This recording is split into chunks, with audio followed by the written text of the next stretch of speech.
Buenos días, jóvenes. El tema que vamos a tratar a continuación son las complicaciones pulmonares en los pacientes infectados por el virus de la inmunodeficiencia humana, que en su máxima expresión conocemos como SIDA. No voy a entrar en detalles de cuáles son los factores predisponentes para esta enfermedad, será tema de su curso de infectología.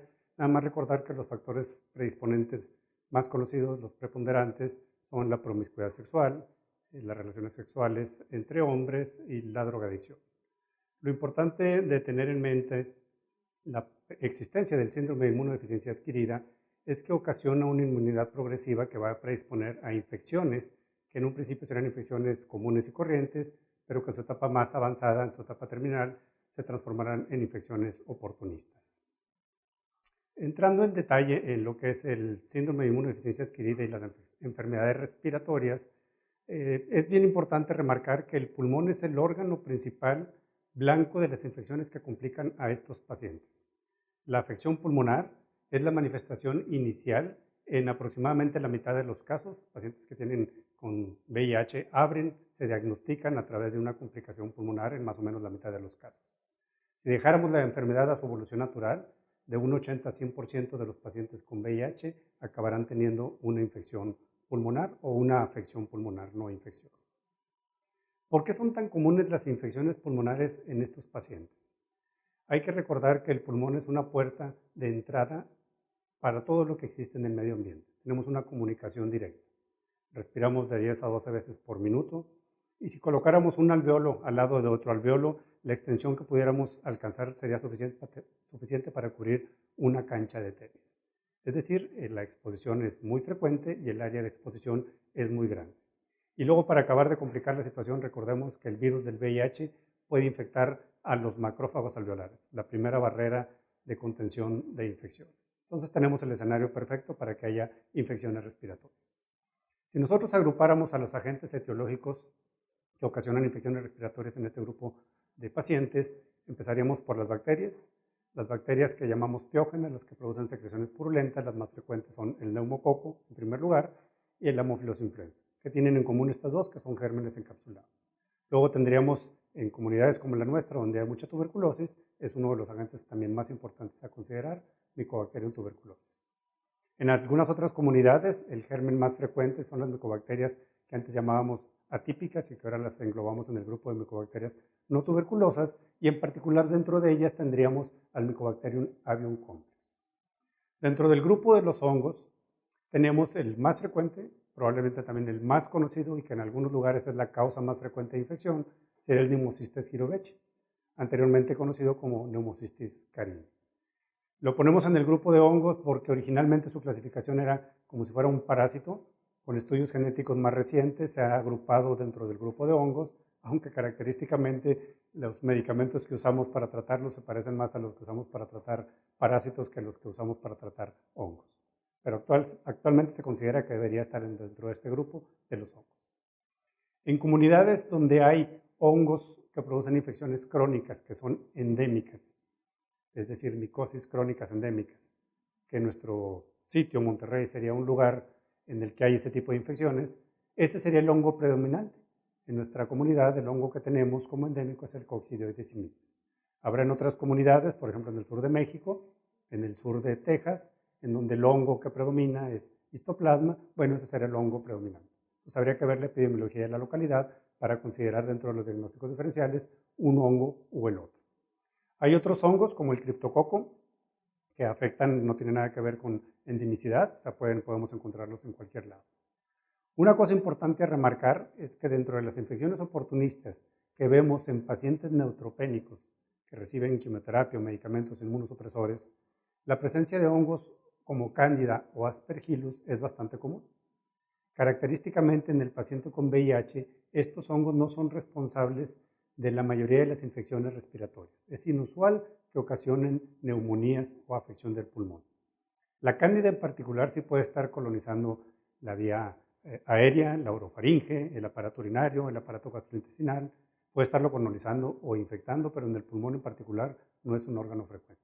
Esto es importante porque al aislar una cándida en un paciente con VIH no dice que esa es la etiología, puede estar únicamente colonizando.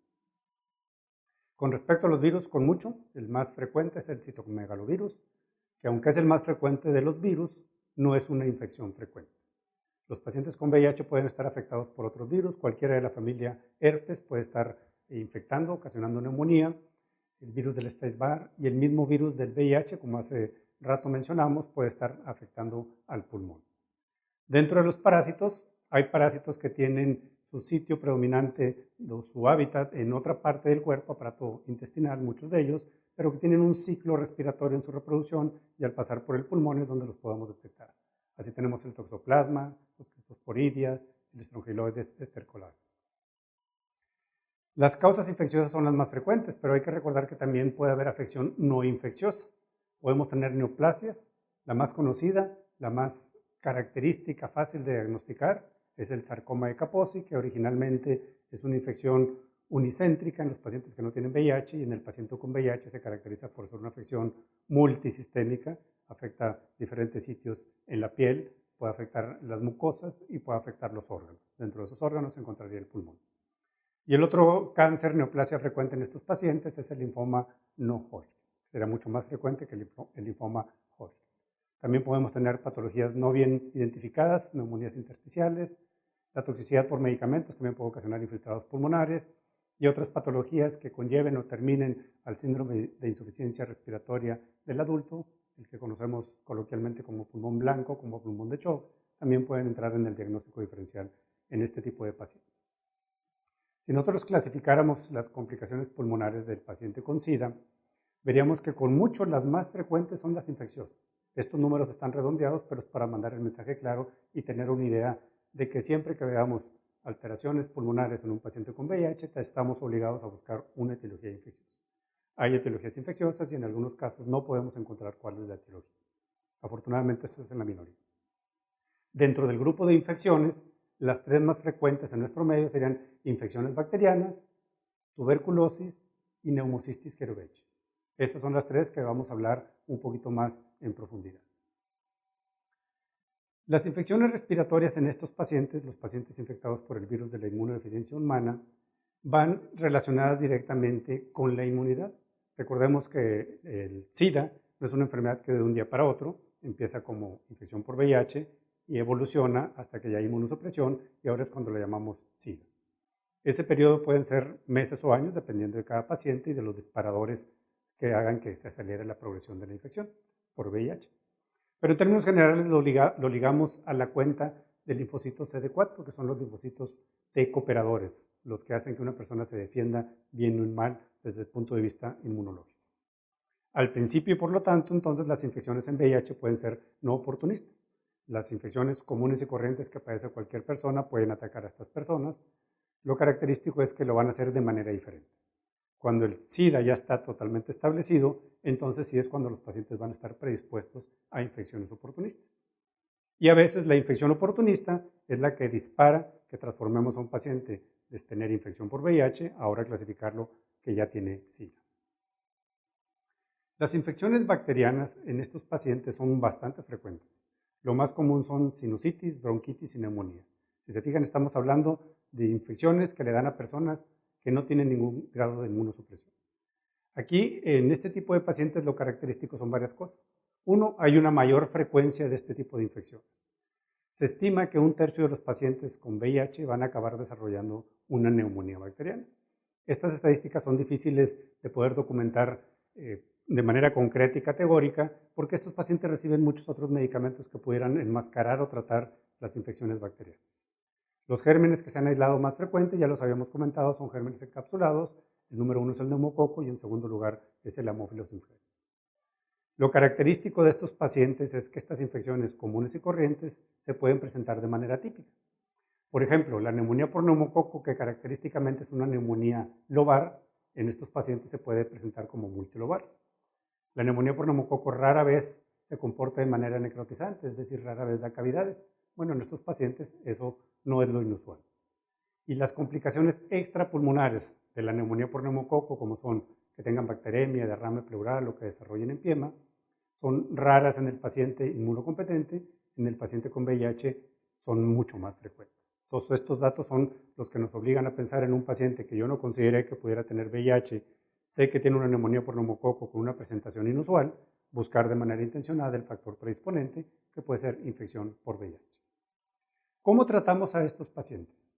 La mayor parte de las neumonías se tratan de manera empírica porque no podemos demostrar el agente etiológico o estamos esperando los resultados de las pruebas de laboratorio, los cultivos, las tinciones, etc.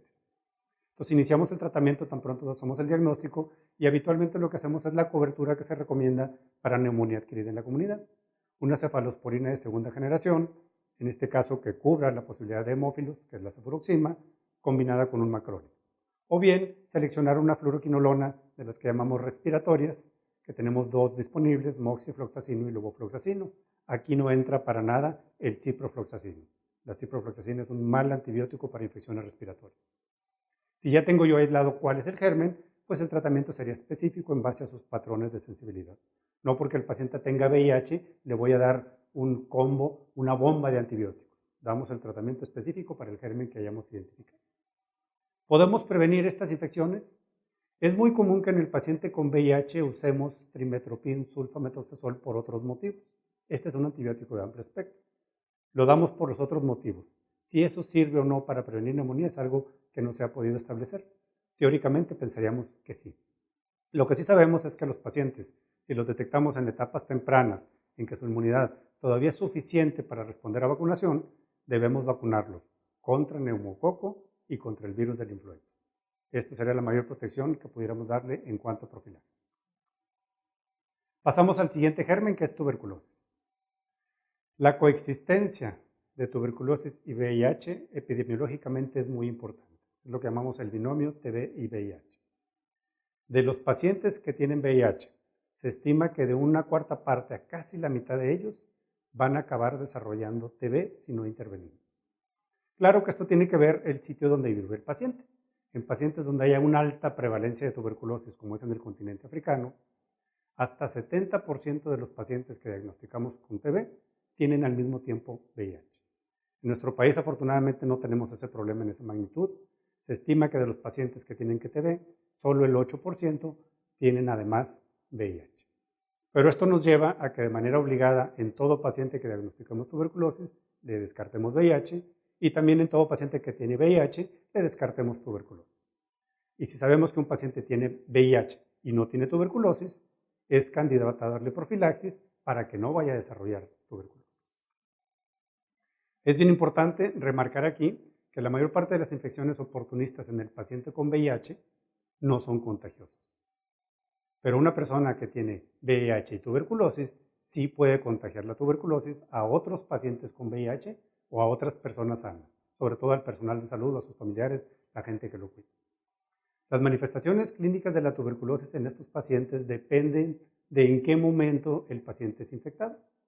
Si yo tengo un paciente que estaba en la fase de latencia de tuberculosis, no tenía VIH y se contagia de VIH, pues la enfermedad va a despertar en las etapas tempranas del VIH y puede ser muy semejante al de una persona que no tiene VIH. Por eso es que hay que ir a buscar en toda persona que tiene tuberculosis si no tiene VIH, porque puede ser muy semejante el cuadro a la persona que es inmunocompetente. Por otro lado, si la persona ya tiene VIH, su inmunosupresión es avanzada y en ese momento se contagia de tuberculosis, pues las manifestaciones que van a tener van a ser totalmente atípicas. Va a tener formas que se van a parecer mucho a la primoinfección no controlada, formas pulmonares con manifestaciones extrapulmonares. Vamos a tratar de remarcar lo que acabo de mencionar. Aquí estoy poniendo la fisiopatogénesis de la tuberculosis en un grupo de personas inmunocompetentes, comparándola contra la columna del lado derecho, son las personas que tienen VIH. Fíjense, si una persona se expone a tuberculosis, a un caso activo de tuberculosis, y su inmunidad es normal, la posibilidad de que agarre la infección es muy baja. 4% van a desarrollar la primoinfección. En la mayor parte, aunque se expusieron, no se van a contagiar. Esas personas que sí desarrollaron primoinfección y que son inmunocompetentes, activan su sistema inmune, sus linfocitos CD4 cooperadores funcionan muy bien y por lo tanto controlan la primoinfección y no desarrollan tuberculosis. Los que controlaron la primoinfección van a quedar en fase de latencia y solo el 10% de ellos en alguna etapa de su vida tienen el riesgo de que se reactive. Es decir, la minoría de las personas van a acabar teniendo tuberculosis activa. En el otro escenario, la persona que tiene VIH. Los que se exponen, hasta un 40% van a desarrollar la primoinfección. Como sus linfocitos CD4 son muy pocos o no funcionan bien, no pueden controlar la primoinfección y pasan a tener manifestaciones clínicas de una tuberculosis activa. Pero tienen tuberculosis en el pulmón y tuberculosis en órganos extrapulmonares. El otro escenario que tenemos sería lo que viene abajo a la derecha, lo que dice 10% por año. Esto es para contrastar lo que pasaría con el 10% de por vida en las personas inmunocompetentes. Si una persona está en fase de latencia y estando en fase de latencia sin tener VIH, se contagia del VIH, su riesgo de 10% por vida que tenía antes de tener VIH se incrementa a 10% por año. Esto significaría que si yo no intervengo, en un lapso de 8 a 10 años, todas esas personas acabarían teniendo tuberculosis activa. Por eso es lo importante de ir a buscar tuberculosis latente en las personas con VIH y darles profilaxis para abolir ese 10%. La presentación clínica habíamos mencionado que va a depender de la inmunidad del paciente. Aquí el problema que se nos presenta es que la TB y el VIH son amigos. El VIH favorece la infección por TB y la TB acelera el curso del SIDA. Es decir, que si la persona estaba relativamente inmunocompetente cuando empieza la TB, se va a acelerar la inmunosupresión. Y eso va a favorecer a manifestaciones atípicas y va a favorecer también a que otras infecciones oportunistas puedan entrar en el escenario. Las manifestaciones atípicas se caracterizan por tener diseminación hematógena, del pulmón la tuberculosis se sale, puede ir a cualquier órgano, a las meninges, a los ganglios, al hígado, tener sepsis por tuberculosis, es decir, tener hemocultivos positivos, manifestaciones sistémicas de sepsis. Es decir, puede haber tuberculosis en todas partes, tuberculosis miliar. Y si en el escenario se incorpora un nuevo agente oportunista, pues el cuadro clínico va a ser todavía más complicado y el diagnóstico va a ser más difícil de poder hacer. La radiografía en el paciente con tuberculosis, que es inmunocompetente, característicamente decimos lesiones en lóbulos superiores, infiltrados fibrocavitarios apicales. Eso depende de la inmunidad. Si la persona no tiene una inmunidad adecuada, los hallazgos radiológicos pues, pueden ser los que tengamos dentro de la imaginación. Es decir, podemos encontrar cualquier forma de manifestación pulmonar. Podemos encontrar los infiltrados fibrocavitarios, podemos encontrar solo infiltrados que pueden ser focales, pueden ser difusos, unio bilaterales, afección miliar, solo lesiones cavitadas, adenopatía mediastinal, combinados los infiltrados, la adenopatía y los derrames, o podemos inclusive tener una tele de tórax normal. El paciente que está muy inmunosuprimido no forma lesiones pulmonares, lo que vemos en el pulmón es la respuesta inmune, al no haber respuesta inmune pues no hay lesiones, tenemos una tele de tórax normal, el paciente fallece, le hacemos la autopsia y está tapizado ese pulmón de micobacterias. Aquí en estas radiografías ustedes pueden ver una lesión cavitada del lado izquierdo y en la radiografía del lado derecho pueden ver infiltrados bilaterales que predominan hacia los lóbulos superiores, pero que están en zonas medias y también podemos ver un neumotórax del lado derecho. Cuando ya está uno familiarizado en ver este tipo de pacientes, el ver estas radiografías sugieren fuertemente la posibilidad de VIH. ¿Por qué? Porque son tan atípicas que sería la única explicación. No son características de ninguna enfermedad. ¿Cómo confirmamos el diagnóstico de tuberculosis en los pacientes con VIH? En términos generales, utilizamos las mismas pruebas diagnósticas que usamos para el paciente que no tiene VIH. La baciloscopía, pruebas de biología molecular, los cultivos. Lo que es muy importante recordar es que en estos pacientes la sensibilidad de la baciloscopía es muy baja. Una baciloscopía es positiva altamente en pacientes que tienen cavernas. Si mi paciente no forma cavernas porque su inmunidad no lo hace que forme cavernas, pues la sensibilidad va a ser muy baja. Lo que sí incrementa la sensibilidad es buscar bacterias mediante técnicas de PCR, que la única que está avalada, el nombre comercial es el GeneXpert, avalada por la OMS a todo el mundo y disponible aquí en nuestro país. Hay PCRs caseros que no sabemos si son altamente sensibles o tan sensibles como lo es el GeneXpert, por eso hay que tener cuidado cuando indiquemos un PCR buscando micobacterias, tener el cuidado que sea una marca que esté reconocida y como les comenté ahorita, la única realmente aprobada es el GeneXpert. Como la sensibilidad de la baciloscopía en expectoración es baja, muchos de estos pacientes pueden requerir otros procedimientos. Y el ideal sería la broncoscopía. La broncoscopía tiene mucha utilidad para diagnosticar tuberculosis en pacientes con VIH. Si tenemos afección extrapulmonar, vamos a ir a buscar en esos órganos la tuberculosis y pedimos tinciones para VAR de las biopsias o de las secreciones o de los líquidos que extraigamos. Lo que es muy importante recordar es que si vamos a buscar en biopsias, esas biopsias las mandemos a cultivar, porque si queremos hacer el diagnóstico encontrando los granulomas dependen del sistema inmune. Si no hay sistema inmune, no se forman granulomas. Por lo tanto, estos pacientes pueden tener granulomas atípicos o, de hecho, no tener granulomas. Entonces, los tejidos hay que cultivarlos. ¿Cómo tratamos al paciente que tiene tuberculosis? Lo tratamos igual que si no tuviera VIH. Estos pacientes, si son sensibles, les damos el esquema de la norma oficial mexicana, el esquema primario, que consta de una fase intensiva y de una fase de sostén. La fase intensiva lleva 4 medicamentos: isoniazida, rifampicina, piracinamida y etambutol. Y la fase de continuación o de sostén lleva solo 2 medicamentos, que son isoniazida y rifampicina. Aquí lo que puede variar es la duración de la fase de sostén. De acuerdo a la norma oficial de tuberculosis se recomiendan 4 meses. De acuerdo a la norma oficial de VIH se recomiendan hasta 7 meses. La decisión de si damos 4 o 7 meses va a ser en bases clínicas. Cualquiera de las dos recomendaciones para el paciente bien seleccionado es adecuada. Lo que es muy importante es descartar resistencia a los medicamentos de primera línea, porque si hay cualquier forma de resistencia, el tratamiento de esos pacientes es individualizado. Ya no les damos empíricamente el esquema del tratamiento primario. Pues la recomendación actual es que a todo paciente con tuberculosis, tenga VIH o no tenga VIH, descartemos resistencia. Si es sensible, tratamiento primario; si es resistente, un tratamiento individualizado en base a los patrones de resistencia. Los pacientes con VIH reciben muchos otros medicamentos, además de lo que les vamos a dar ahora por la tuberculosis. Algunos de ellos pueden interactuar. Por eso es muy importante vigilar qué más está recibiendo el paciente. La rifampicina es el mejor medicamento para tuberculosis, tiene muchas interacciones con algunos de los antirretrovirales. Entonces tendríamos que seleccionar uno que no tenga interacción. Le damos preferencia al tratamiento de la tuberculosis y ajustamos el medicamento que se vaya a dar para el VIH.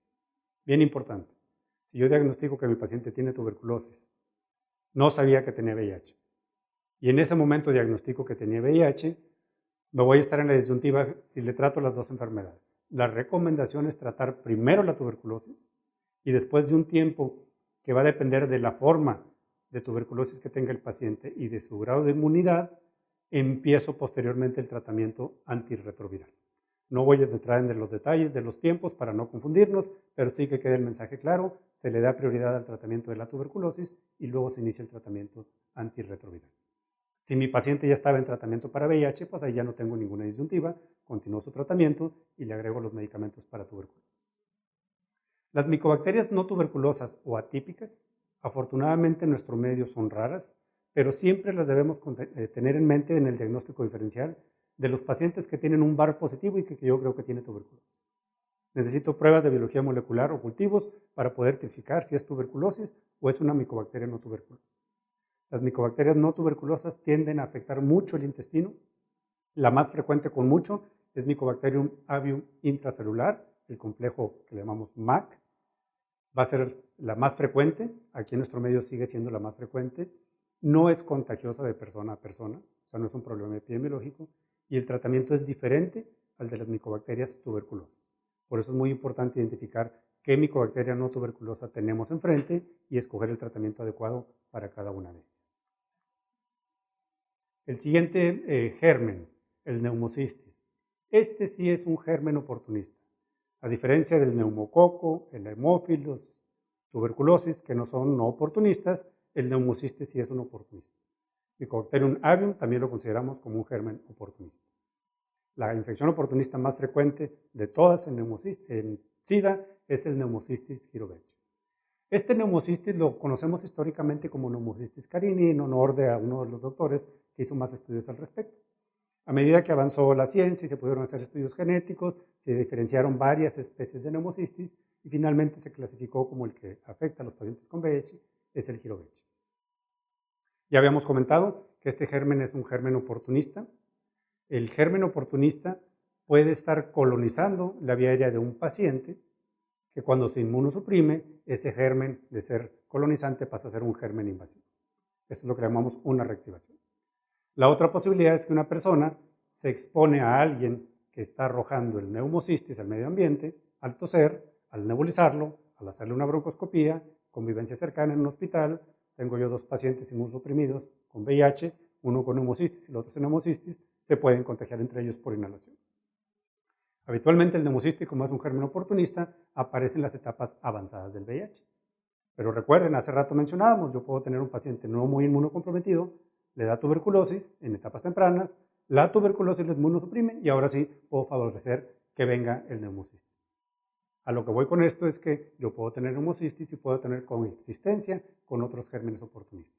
Entonces, siempre hay que tratar de buscar en el diagnóstico diferencial la coexistencia de otros gérmenes. La manifestación clínica habitual de estos pacientes es un cuadro subagudo. La mayoría de los pacientes tienen un cuadro subagudo caracterizado por tos irritativa, disnea progresiva, fiebre muy alta, mucha fatiga, y todo este cuadro puede evolucionar a insuficiencia respiratoria. En la minoría de los pacientes, el 15%, la manifestación es aguda y rápidamente desarrollan insuficiencia respiratoria. El neumocistis puede afectar cualquier órgano del sistema retículo endotelial. Rara vez hacemos el diagnóstico o andamos buscando ahí la confirmación diagnóstica. Nos vamos al pulmón. Es el órgano que más manifestaciones clínicas nos da y donde es más fácil hacer el diagnóstico. Nos llama mucho la atención entonces el cuadro clínico, que va cursando con insuficiencia respiratoria, y tenemos alteraciones radiológicas muy características en el 80% de los pacientes. Son infiltrados intersticiales, difusos y bilaterales. Pero a lo mismo que ocurre con tuberculosis, podemos encontrar cualquier manifestación radiológica asociada con neumocistis carini, incluyendo tele de tórax normal. Esta radiografía que ustedes ven aquí es una radiografía característica del paciente con neumocistis.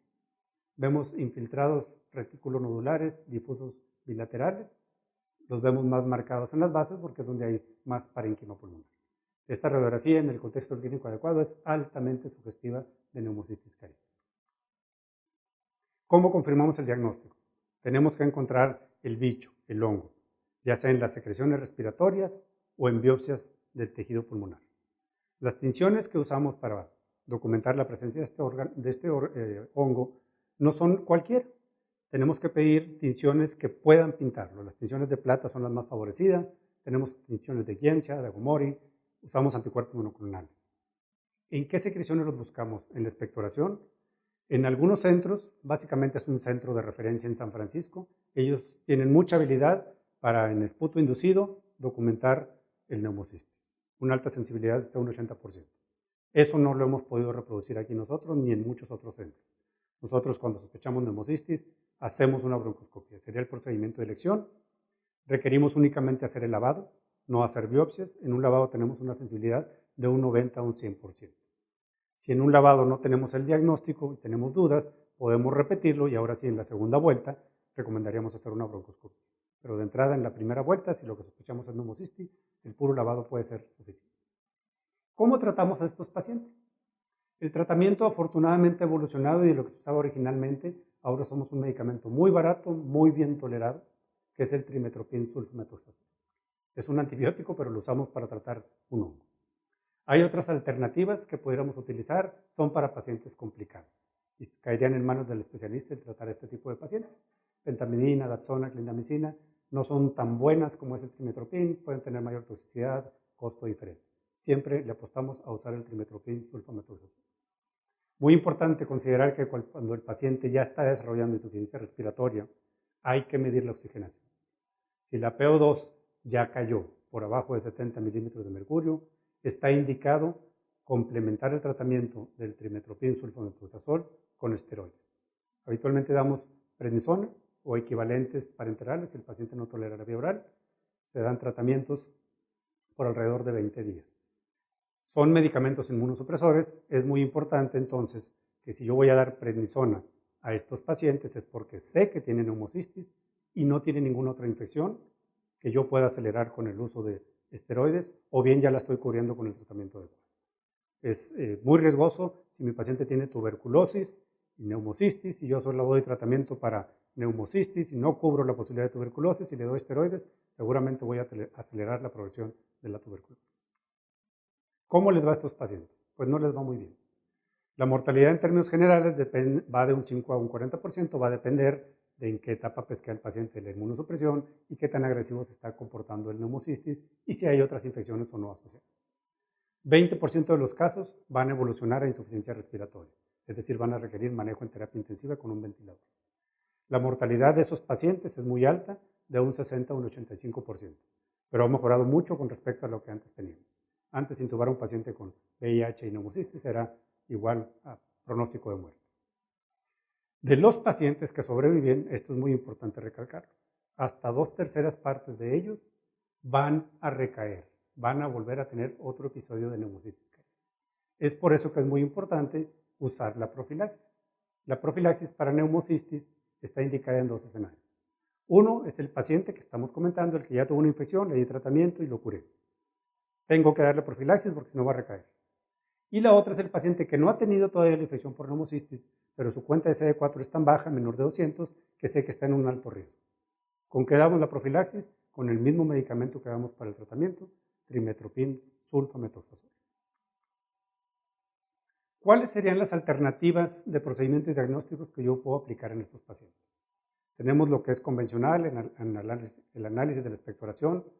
En algunos centros europeos se usa mucho punción transtraqueal o punción pulmonar. Aquí con nosotros es muy inusual y nos vamos con la broncoscopía.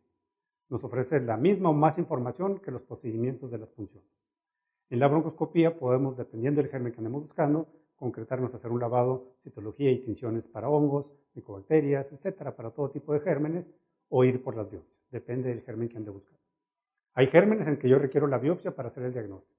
Por ejemplo, citomegalovirus, necesito ver que el virus esté adentro del tejido pulmonar, no solo que esté colonizando la vía aérea. Por eso es muy importante saber qué es lo que le voy a pedir a las muestras que estoy buscando en mi paciente. Una vez que hacemos una broncoscopía o que estamos buscando un agente etiológico, hay que considerar los diagnósticos más probables, los más frecuentes en base a mi endemia, la epidemiología del sitio donde vive el paciente, donde ha viajado el paciente, pero debemos tener siempre un espectro muy amplio de qué otras cosas pudieran estar ahí. Por lo tanto, habitualmente hacemos un panel en el que pedimos todos los tipos de tinciones para los gérmenes más frecuentes, incluyendo a veces algunos que pudieran ser inusuales, que por la severidad del paciente amerita que yo lo descarte. Requieren un tratamiento diferente que no incluiría yo en mi combo inicial de medicamentos si no voy y busco específicamente a ese bicho. Esto que les voy a poner a continuación es una recomendación muy general de cómo pudiéramos iniciar el tratamiento de estos pacientes. Hay veces que tenemos tiempo para hacer los diagnósticos y dar tratamientos específicos, hay veces que no, depende de dónde estemos. Cuando yo tengo a un paciente enfrente que yo ya sé que tiene VIH, o sospecho fuertemente que tiene VIH y tiene lesiones pulmonares o síntomas pulmonares, yo me puedo apoyar en su situación clínica y los hallazgos radiológicos para decidir cuál sería el mejor tratamiento. Infiltrado focal, ¿qué significa? La afección de un segmento o un lóbulo o un solo pulmón. El paciente está estable, ¿qué significa? No está en insuficiencia respiratoria, no tiene datos de sepsis. ¿Cuál es mi sospecha diagnóstica? Probablemente en un infiltrado focal voy a pensar en una neumonía bacteriana. Por eso mi tratamiento empírico es lo que damos para neumonía. Un macrólido más una cefalosporina o una fluoroquinolona respiratoria, levofloxacina, moxifloxacino, no ciprofloxacino. Empiezo a hacer el estudio de mi paciente, si está expectorando, mando a analizar el esputo, pido las tinciones que tenga a la mano, todas las más posibles.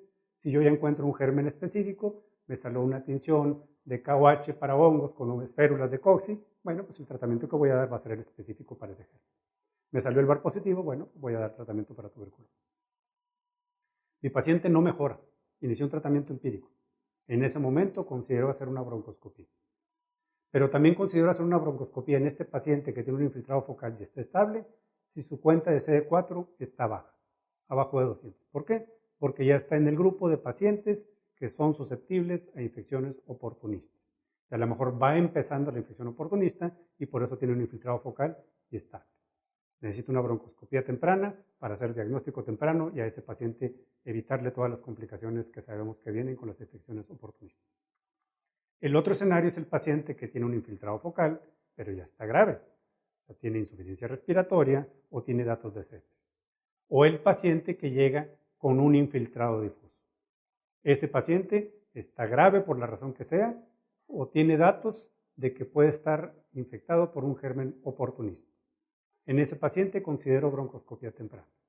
Inicio tratamiento para el oportunista más frecuente, ¿cuál es? Neumocistis, ¿cuál es el tratamiento? Trimetoprim sulfamethoxazol. Pero también cubro la posibilidad de que tenga una infección bacteriana severa. Entonces doy la cefalosporina más el macrólido o una fluoroquinolona respiratoria. Si estoy considerando que esto pensó como una neumonía. Si considero sepsis de otro origen, tendría que ajustar mis antibióticos. El tratamiento empírico en estos pacientes es un puente. Lo que yo quiero es ganar tiempo mientras tengo los resultados de los procedimientos diagnósticos. Ya una vez que voy identificando 1, 2 o a veces hasta 3 gérmenes, voy haciendo mi tratamiento específico para cada uno de los gérmenes que fui encontrando.